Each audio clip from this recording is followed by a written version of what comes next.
मध्य प्रदेश सरकार के उच्च शिक्षा मंत्री आदरणीय डॉक्टर मोहन यादव जी, जिन्होंने नई शिक्षा नीति को आदर्श ढंग से लागू करके देश में मध्य प्रदेश को पहला स्थान दिलवाया है। आदरणीय सिंह साहब मोटिवेटर है और अभी बाद में भी आपसे बात करेंगे। शैलेंद्र सिंह जी हमारे चयनित अभ्यर्थी नहीं कहूंगा, मैं तो मेरे भांजे भांजी ही कहूंगा, और चयन के लिए जो प्रयास कर रहे हैं ऐसे प्रिय बेटा बेटियों, सबसे पहले मैं हमारे सभी चयनित अभ्यर्थियों का हृदय से स्वागत करता हूं, उनको बधाई देता हूं। मध्य प्रदेश देश का दिल है, आपने मध्य प्रदेश का दिल जीत लिया। एक समय था जब बहुत कम संख्या में मध्य प्रदेश के बच्चे यूपीएससी में चयनित होते थे, तब मन में यह भाव पैदा होता था और ज्यादा कैसे सिलेक्ट हों, न केवल यूपीएससी की परीक्षा में बल्कि नीट की, क्लैट की, जेई मेंस की, अलग अलग प्रतिस्पर्धी परीक्षा में हमारे बच्चे कैसे अधिकतम सिलेक्ट हों।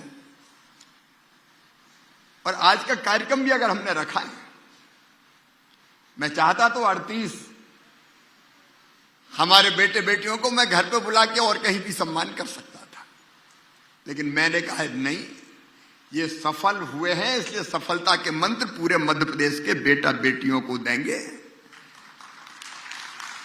और केवल आप यहां नहीं बैठे, कई कॉलेजेज में आज वर्चुअली लोग जुड़ के आपको भी सुन रहे हैं, उस कार्यक्रम को भी देख रहे हैं, और कई मंत्र हमको मिल गए। पहले तो मैं आपसे कुछ कहना चाहूंगा, अब आप चयनित हो गए,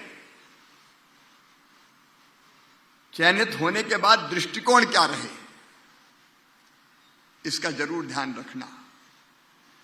आप केवल अपने घर और परिवार के लिए नहीं हो, आप अपने परिश्रम से, माता पिता के आशीर्वाद से, ईश्वर की कृपा से अब प्रदेश और देश की जनता की भविष्य बना सकते हो, जिंदगियां बदल सकते हो। और इसलिए हमेशा बड़े लक्ष्य के लिए काम करना। एक छोटी सी कहानी सुनाता हूं आपको। एक मंदिर का निर्माण हो रहा था। मंदिर के निर्माण में मजदूर लगे हुए थे, 3 मजदूर, वो पत्थर तोड़ने का काम कर रहे थे। गर्मी के दिन थे, उस समय मई का महीना था, सूरज आग उगल रहा था, और उतनी गर्मी में वो पत्थर तोड़ने के काम में लगे हुए थे। एक साधु बाबा वहां से गुजरे भर दोपहरी में, और पहले मजदूर के पास पहुंचे। बोले, क्या कर रहे हो भाई? तो मजदूर का चेहरा गुस्से से तमतमा गया। बोले, आंख फूटी, दिखाई नहीं देता, किस्मत फूटी है तो पत्थर फोड़ रहा हूं, आ गए गर्मी में कहने क्या कर रहे हो।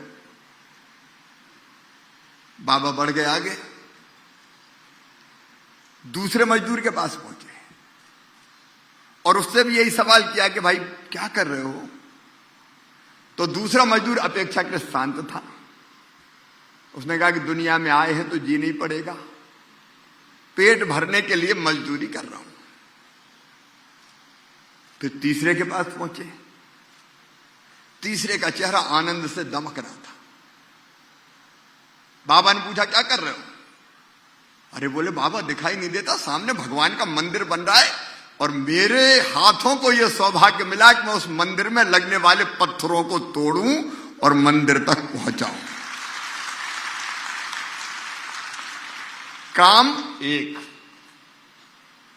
दृष्टिकोण 3, किस्मत फूटी है, पत्थर फोड़ रहा हूं, पेट भरने के लिए मजदूरी कर रहा हूं, और एक मंदिर बन रहा है भगवान का, मेरा सौभाग्य है कि वो पत्थर तोड़ रहा हूं जो मंदिर में लगेंगे। देखो, शासकीय सेवा में ये तो जनता की सेवा है, हम सब लोग जन सेवक हैं। और दृष्टिकोण अगर ये रहा कि मुझे ये सौभाग्य मिला है एक तो ये कि रोते झीकते जैसे तैसे सवेरे 10 से 5 तक ड्यूटी बजाना है। कभी मंत्री ने बुला लिया, कभी मुख्यमंत्री आ गया।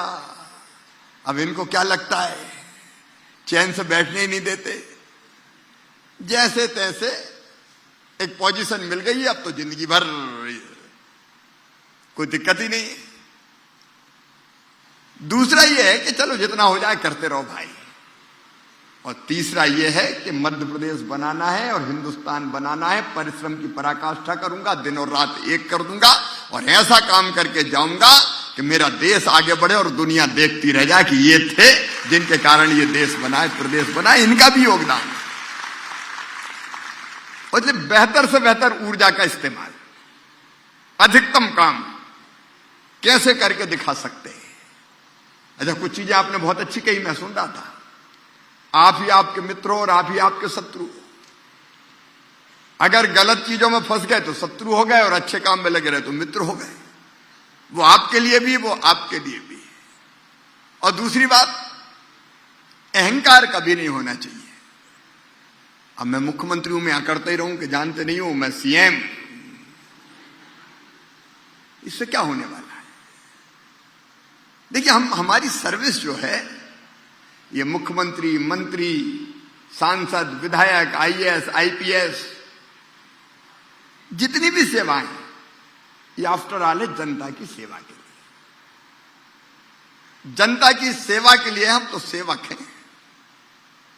नहीं, कई बार लगता है ना मन में, अदरवाइज मत लेना, मैं प्रेम से कह रहा हूं, मैं तो आईएएस साला, मैं तो साहब बन गया। एक अलग तरह का भाव जनता है। अच्छा, मैंने देखा कि अब आप जिस पृष्ठभूमि से आए, गर्व होता है। सामान्य परिवारों से आके आप इतने आगे बढ़े। ये अहंकार कई चीजों को खत्म कर देता है। गीता में एक बड़ा अच्छा श्लोक है, मुझे बहुत प्यारा लगता है, बहुत सुंदर लगता है, और मैं हमेशा उसको सुनता भी रहता हूं, बोलता भी रहता हूं। अर्जुन ने भगवान श्री कृष्ण से पूछा, अच्छा कार्यकर्ता कौन, सात्विक कार्यकर्ता कौन है जो बेहतर काम करे। तो एक श्लोक कहा भगवान श्री कृष्ण ने, कल ही जन्माष्टमी थी, उन्होंने कहा, मुक्त संगो अनहमवादी धृति उत्साह समन्विता सिद्धि असिद्धियों निर्विकारा करता सात्विक उच्चिते। मुक्त संगो मतलब जो राग और द्वेष से परे हो। कोई अपना है तो उसका काम कर दो, कोई दूसरा है, गरीब है, दीन दुखी आ गया, मत करो। इससे सर्वथा दूर रह के सब अपने हैं। मुक्त संगो में मैं किसी से ना राग पालूंगा ना द्वेष पालूंगा। अनहमवादी मैंने बता दिया, अहंकार शून्य, घमंड नहीं। विनम्रता कभी मत भूलना। हम लोगों के, हां, दुष्टों के लिए कठोर। अब जो आईपीएस की सर्विस में गए, उनको तो सज्जनों के लिए फूल से ज्यादा कोमल और दुष्टों के लिए वज्र से ज्यादा कठोर। जरूरत पड़े तो बुलडोजर भी चला दो। जो दबंग है, दादा है, गुंडे हैं, उनको तो सही करना अपना धर्म है।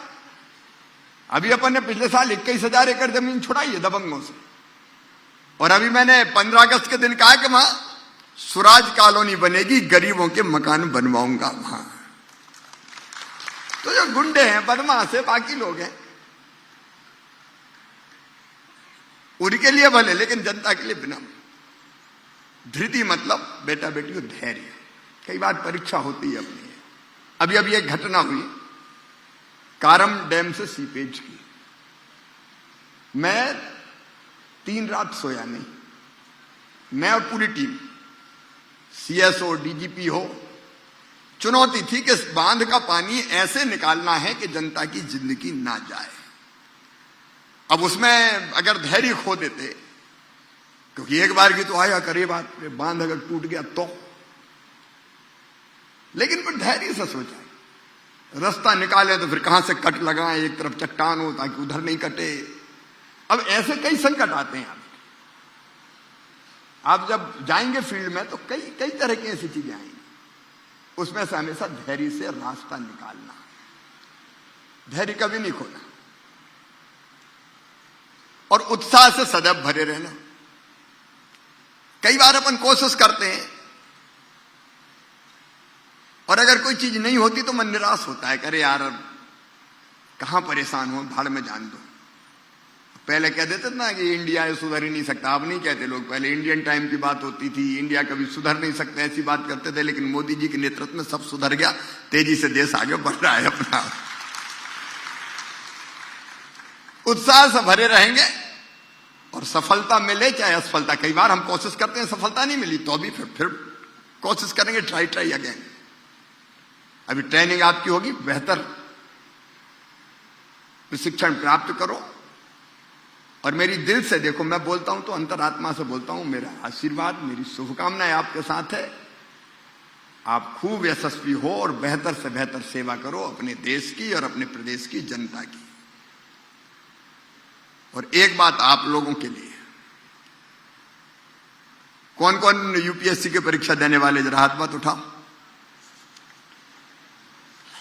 कम लोगों ने हिम्मत की, लेकिन चिंता की बात नहीं है। देखो, केवल यूपीएससी नहीं है, चीजें और भी है करने की। अब जिनने हाथ नहीं उठाया उनके लिए मैं कह रहा हूं, मनोविज्ञान, काउंसलिंग, मौसम विज्ञान, artificial intelligence, management, research and development, देसी विदेशी भाषाओं की पढ़ाई, योग विज्ञान, startups, hotel and hospitality, travel and tourism, भारतीय संगीत, कला, इतिहास, खेलों में प्रशिक्षण में degree, social work, rural development, food processing, packaging, robotics, design, craft, theatre arts, digital marketing, आपदा प्रबंधन। कितने क्षेत्र है अपने सामने खुले पड़े। और इसलिए एक बात मैं सबको कहता हूं, देखो भाई, मेरी तो हर संभव कोशिश रहेगी हमारे ज्यादा से ज्यादा बच्चे प्रतिस्पर्धी परीक्षाओं में भी सिलेक्ट हो। और एक आपसे सुझाव मांग रहा हूं मैं, यूपीएससी जैसी परीक्षाओं में जो कठिनाई आती है उनसे निपटने के लिए मामा को तुम्हारे लिए क्या करने चाहिए, उसके सुझाव मुझे जरूर भेजना, जरूर भेजना। अभी कुछ चीजें हमने करने की कोशिश की है, उसके बारे में मैं विस्तार से नहीं जा रहा हूं। लेकिन कई बार लगता होगा कि मैं क्या करूं, मैं तो गरीब घर से हूं, मैं तो गांव में पढ़ा हूं, मुझे तो अंग्रेजी नहीं आती, मैं कैसे सफल हो पाऊंगा। अब हमारे बीच में बेटा आए थे, मैं नाम भूल गया, बेटा ऐश्वर। अब देखिए, आपका नाम तो ऐश्वर है, आपका कृष्णपाल। अब कृष्णपाल की कहानी सुनिए आपने। आंगनवाड़ी सहायिका है, मां, ये गर्व की बात है, गर्व की बात है, सच में। ऐसी परिस्थिति में तैयारी करना, साहस जुटाना, मेहनत करना और सफल होकर दिखा देना, यह सचमुच में अद्भुत है, अद्भुत है। और जब ये कर सकते हैं तो आप क्यों नहीं कर सकते? कर सकते हो कि नहीं? अरे जोर से बोलो, कर सकते हो कि नहीं? कर सकते हैं। मैं नहीं कह रहा जबरदस्ती की यूपीएससी की परीक्षा ही लो, अलग अलग फील्ड है बहुत से। एक बात याद रखना, स्वामी विवेकानंद के ये शब्द मेरे कानों में गूंजते रहते हैं, मनुष्य केवल 3.5 हाथ का हाड़ मास का पुतला नहीं है, वो ईश्वर का अंश है, वो अमृत का पुत्र है, वो अनंत शक्तियों का भंडार है, वो अमर आनंद का भागी है। दुनिया में कोई काम ऐसा नहीं कि जो वो ना कर सके। गायत्री परिवार के एक वाक्य मुझे बहुत प्रेरणा देते हैं, जगह जगह लिखे रहते हैं, मनुष्य जैसा सोचता और करता है वैसा वैसा बन जाता है। आप सोचोगे हम क्या करें, हम तो गरीब घर के हैं, अब हमारे पास तो पैसा नहीं है, तो आप वैसे ही रह जाओगे। ये भी सरकारी स्कूल में कई हमारे बेटे बेटी पढ़े, और मैं भी सरकारी स्कूल में पढ़ा, जैत में, सरकारी स्कूल में।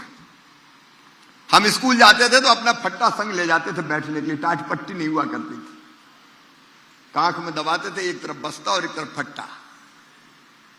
गए वहां बिछाया, गुरुजी को जरूर जाके कहते थे प्रणाम गुरुजी, और चरणों पर सिर रख देते थे। और 1.5 कमरे का स्कूल था हमारा। जब बरसात आती थी तो छाता लगाना पड़ता था स्कूल की छत में बैठ के। और वहां पढ़ते पढ़ते मैं भी यहां पहुंच गया। मैं ये नहीं, मैं महिमा मंडित करने के लिए नहीं गया, लेकिन जब मैं मुख्यमंत्री बन सकता हूं तो तुम क्यों नहीं बन सकते? केवल मुख्यमंत्री के नहीं जा रहा मैं, किसी भी क्षेत्र में हम जो सोचें। और इसलिए एक निश्चय सब करो, देखो जिंदगी अमूल्य है,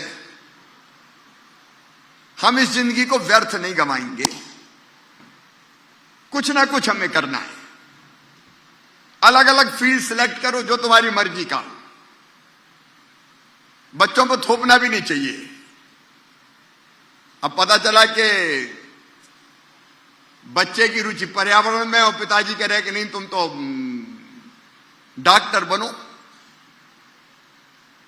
अब डॉक्टर बने तो वो, और मेढक का पेट फाड़े, डिसेक्शन करे, उसकी रुचि नहीं बेचारे से जबरन काय को कटवा। अपने रुचि का विषय चुनो और उसमें पूरी क्षमता झोंक दो। कोई भी क्षेत्र हो सकता है।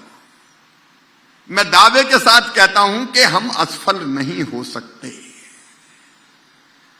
और इसलिए आज मैं आप सबसे ये हमने कार्यक्रम क्यों रखा? केवल इनके सम्मान के लिए नहीं रखा, ये आपको प्रेरित करने के लिए रखा। हम जो कोशिश कर रहे हैं केवल यूपीएससी की परीक्षा की नहीं, जेई मेंस में कैसे ज्यादा बच्चे सिलेक्ट हो, क्लैट में कैसे सिलेक्ट हो, नीट में कैसे सिलेक्ट हो, अलग अलग प्रतिस्पर्धी परीक्षाओं में। आखिर मेरे मध्य प्रदेश के बच्चों में क्या कमी है? क्षमता है, प्रतिभा है, योग्यता है।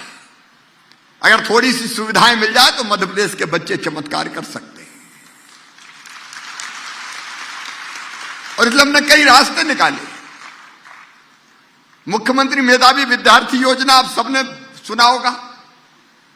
हमने तय किया कि अगर गरीब परिवारों से आते हैं तो मेडिकल कॉलेज हो, चिन्हित इंजीनियरिंग कॉलेज हो, आईआईटी, आईआईएम, मैनेजमेंट के कोर्स हो, और फीस चाहे 8-10 लाख रुपया साल भी हो तो वो मम्मी पापा नहीं भरवाएंगे। कौन भरवाएगा? मामा भरवाएगा। ये मुख्यमंत्री मेधावी विद्यार्थी योजना है। अपनी अनेकों विकल्प है अपने पास, कोचिंग से लेकर बाकी सब। और ये चिंता नहीं करना है, पढ़ना है बेहतर। सफलता के मंत्र हमारे जो सफल हुए हैं उन बेटा बेटियों ने आपको दिए हैं। उनमें से कुछ को आत्मसात करो, कुछ नैसर्गिक चीज जो अपने अंदर है उसमें से भी ढूंढ के निकालो कि हमको क्या करना है। मैं इतने ही आपको कहना चाहता हूं। अच्छा, कई तरह की चीजें हम कर रहे हैं। जैसे मुझे बच्चे कहते थे, मैं कोई भाषा का विरोधी नहीं हूं किसी का, लेकिन ग्रामीण क्षेत्र के बच्चों ने कहा कि मामा ये अंग्रेजी मार डालती है। सरकारी स्कूलों में पढ़े, अब जब केवल अंग्रेजी की बात आती तो प्रतिस्पर्धा में टिक नहीं पाते। नई शिक्षा नीति में भी उसका उल्लेख है। और मैं आज आपको बता रहा हूं, अब मध्य प्रदेश में मेडिकल और इंजीनियरिंग की पढ़ाई भी हिंदी में होगी। गांधी मेडिकल कॉलेज में इसी साल से हिंदी में पढ़ाई हम शुरू कर रहे हैं, क्योंकि अपनी भाषा में प्रतिभा का प्रकटीकरण होता है। नहीं तो अंग्रेजी हिंदी में सोचो, फिर अंग्रेजी में ट्रांसलेट करो। आधी मेहनत उसी में, आधी शक्ति उसी में खत्म हो जाती है। इसलिए एक नहीं, ऐसे कई नवाचार कर रहे हैं। मैं आज आपसे यह निवेदन करता हूं, जितने बच्चे मुझे सुन रहे हैं, मेरे बेटे बेटियों, एक चीज सोच लो कि ये मुझे करना है। राह बनाने की हम भी कोशिश करेंगे, सरकार साथ देगी। लेकिन तुमने अगर दृढ़ निश्चय कर लिया तो तुम किसी बड़े स्थान पर पहुंच के अपना भविष्य और अपना करियर तो बनाओगे ही, अपने देश के लिए भी बहुत उपयोगी होगे। और इसलिए हमने ये सफलता का मंत्र कार्यक्रम रखा था कि आप सुनो, हर एक में आत्मविश्वास पैदा होना चाहिए कि जब ये कर सकते तो हम क्यों नहीं कर सकते। दुनिया में जितने महापुरुष हुए हैं उनमें से कई महापुरुष बड़े गरीब परिवारों में पैदा हुए, कई ऐसे थे जो अनाथ भी थे, माता नहीं पिता नहीं, लेकिन अब्राहम लिंकन जैसे अमेरिका के राष्ट्रपति बने, डॉक्टर बाबा साहब अंबेडकर स्ट्रीट जो लाइट थी उसमें पढ़ते थे कई बार। और इसलिए परिस्थिति हमको रोक नहीं सकती, सफलता असफलता आती है जाती है, उसकी परवाह नहीं करते। और जैसे ये पंक्ति कही है, मुझे भी, मैं सोचता हूं पंक्ति से ही खत्म करूंगा आज। तो हमारे जितनी प्रतिमाएं बैठी सब कवि लगी मुझे आज, तो हर एक ने पंक्तियां सुनाई।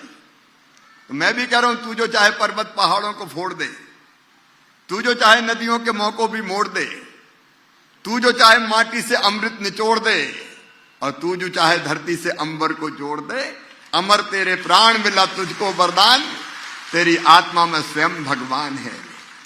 कोई काम ऐसा नहीं कि जो तुम ना कर सको। भोपाल के हिंदी गजलकार दुष्यंत कुमार जी ने कहा था, कौन कहता है आसमान में सुराख नहीं होता, एक पत्थर तो तबीयत से उछालो यारो। जब तय करके परिश्रम पूर्वक काम करोगे, प्रयत्न करोगे, रोड मैप बनाओगे, परिश्रम करोगे, तो सफलता तुम्हारे कदम चूमेगी। वो देखो पास खड़ी मंजिल इंगित कर तुम्हें बुलाती है, साहस से बढ़ने वालों के माथे पर तिलक लगाती है। साहस से बढ़े चलो, सफलता तुम्हारा इंतजार करेगी। नमस्कार, मैं हूं मानक गुप्ता। अगर आपको हमारा ये वीडियो पसंद आया हो तो इसे लाइक और शेयर जरूर करें, और हाँ, हमें सब्सक्राइब और फॉलो करना ना भूलें ताकि आप देश और दुनिया की कोई खबर मिस ना करें। तो जुड़े रहिए हमारे साथ और देखते रहिए न्यूज़ 24।